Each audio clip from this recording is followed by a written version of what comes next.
If and when graphic fidelity in video games is the most important to me, I'm going to buy it on a PlayStation versus buying it on a Nintendo console. While I love my Nintendo systems, they just don't look as good.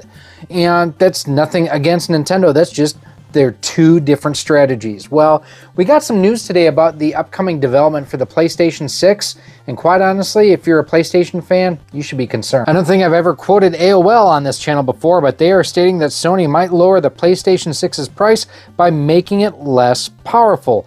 And the key thing that I want to cover in here is, first and foremost, before anyone gets all fired up, the information was discussed by an AMD leaker named Kepler L2 on the NeoGAF forums, and no official details have been shared. Where previous leaks suggested the PS6 would have 30 gigs or higher of RAM, the new one suggests they might lower it to 24 gigs of VRAM with a memory bus of 128 bits to keep the cost more reasonable.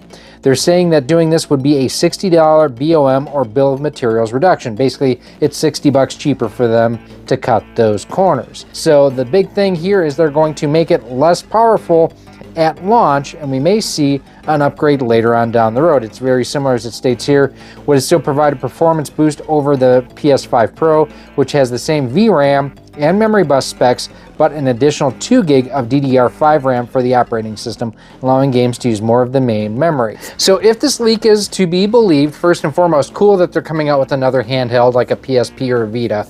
Definitely a fan of that. The more competition in that space we have, the better.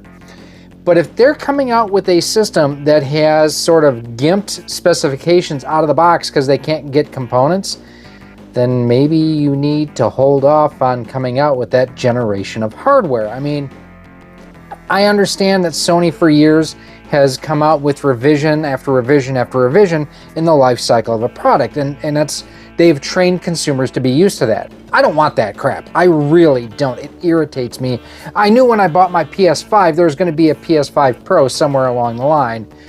I just needed to get one at launch to help support the channel. I don't know if I'm going to be able to afford a PS6 as it is, and even if I am, I don't know that I'm going to want to buy one at launch knowing there's going to be a much better version down the road if components become more widely available. I think this is a bad decision if this is the way that they are going to go, but let me know your thoughts down below in the comments.